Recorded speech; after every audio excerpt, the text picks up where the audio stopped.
Of all the characters in Squaresoft's seminal Final Fantasy IX, there is one who has most consistently struck the hearts and minds of players, and indeed ranks as a favourite for many, including series creator Hironobu Sakaguchi himself, which is Vivi, the Black Mage. Now, the character of Vivi is interesting for a number of reasons, because while Final Fantasy IX might loosely be considered an ensemble game, and one that hinges around its central hero Zidane Tribal, who seeks to elevate and problem-solve his friend's dilemmas as this affable hero character, for many it is actually Vivi who carries the central themes of the game forward and is the enduring memory and focal point of Final Fantasy IX's story. So why is this? Why does Vivi endure for many as the lasting impression of Final Fantasy IX, and how has he struck a chord so profoundly with audiences in the years that have passed since the game's release?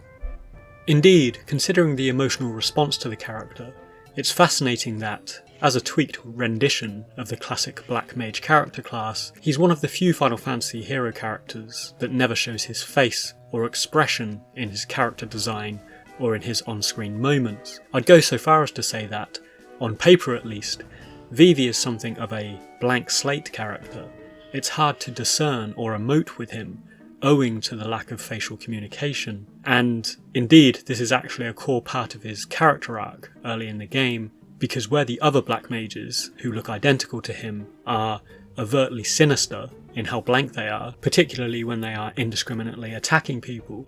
Vivi, who has the same indiscernible features, is unfairly vilified by the denizens of Gaia, who encounter him and think they are one and the same.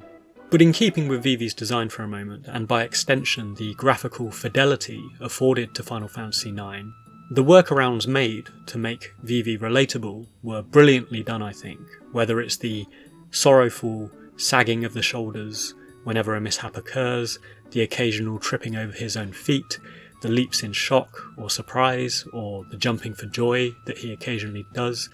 All of these animated renders work to endear us to a character who lacks any other means to show emotion. And across the board in Final Fantasy IX, I think the improvements of the field characters were excellent at doing this, but Vivi, not having the facial expression to sort of really show what's going on there, really excelled in terms of his motion design. Working hand in hand with Vivi's body language is of course his stature, and being a pint-sized version of a fully fledged Black Mage, his demeanour and actions are given a degree of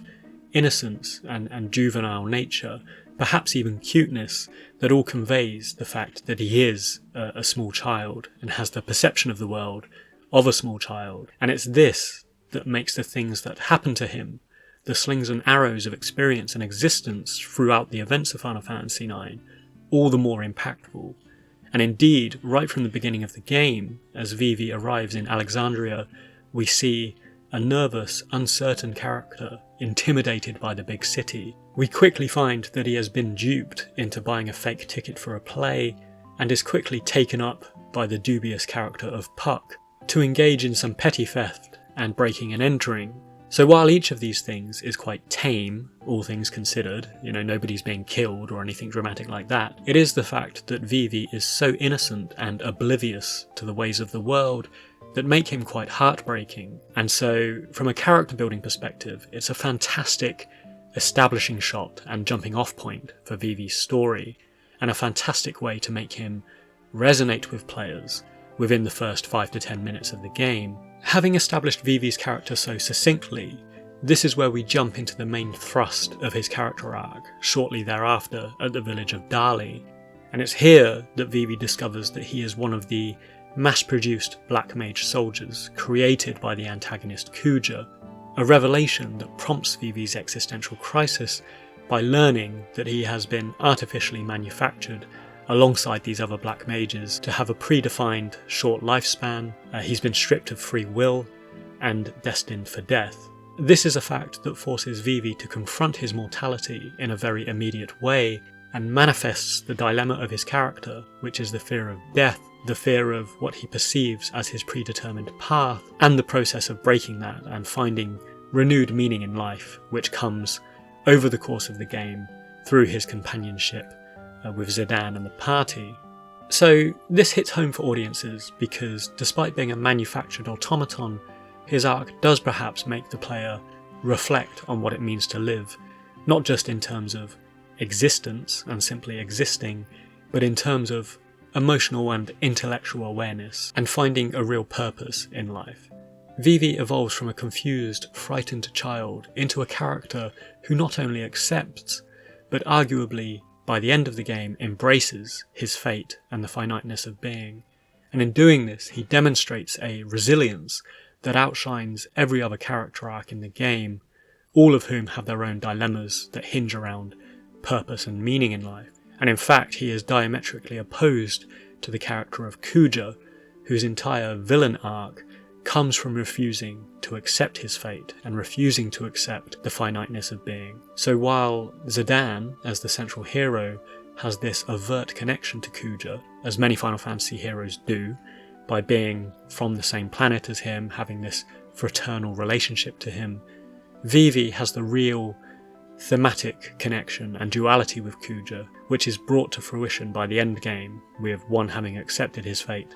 and the other not. So Vivi shows us that despite the inevitability of death, life is meaningful through the choices we make, the attitude and appreciation we have towards it, and the way we choose to interact with and affect other people's lives, which in many ways can be argued is where meaning comes from and how a legacy is left behind. You know, you are how you are thought of by other people. And on this note, one of the most poignant scenes, I think, is the ending of the game, which is absent of Vivi, offering instead a short monologue about how he found meaning in life through Zidane and his encouragement. So, a very bittersweet ending here, because Vivi has, of course,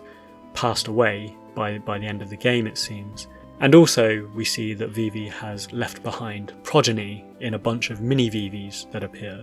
And this does confuse some people. They think about it from a purely biological, improbable sort of perspective. But I think it nods, firstly, perhaps it is a nod at the biological purpose and foundation of human beings and being human. But also, I think in a more thematic and symbolic sense, it perpetuates Vivi's living legacy, showing the impression that someone can have and leave on the world after they are gone, and perhaps in a more meta reading of the game and an audience reading of the game of Final Fantasy IX, perhaps the fact that we are still talking about Vivi to this day, conjuring him in our minds whenever we talk or think about Final Fantasy IX, is a testament to Vivi's legacy and the life meaning that's being played out in the real world, perhaps. So ultimately, Vivi stands out as one of the most complex and emotionally resonant characters in the Final Fantasy series. His story handles the truly weighty themes of existence, mortality, morality, and living life well, without coming across completely hammy and actually being amplified by the fact he is this innocent and pure soul of a child. And as a testament to the writing, I think the whole thing just carries through with an organic sense of character growth, and as I say, this sense of innocence and vulnerability that makes him one of the most relatable and memorable characters across the entire series.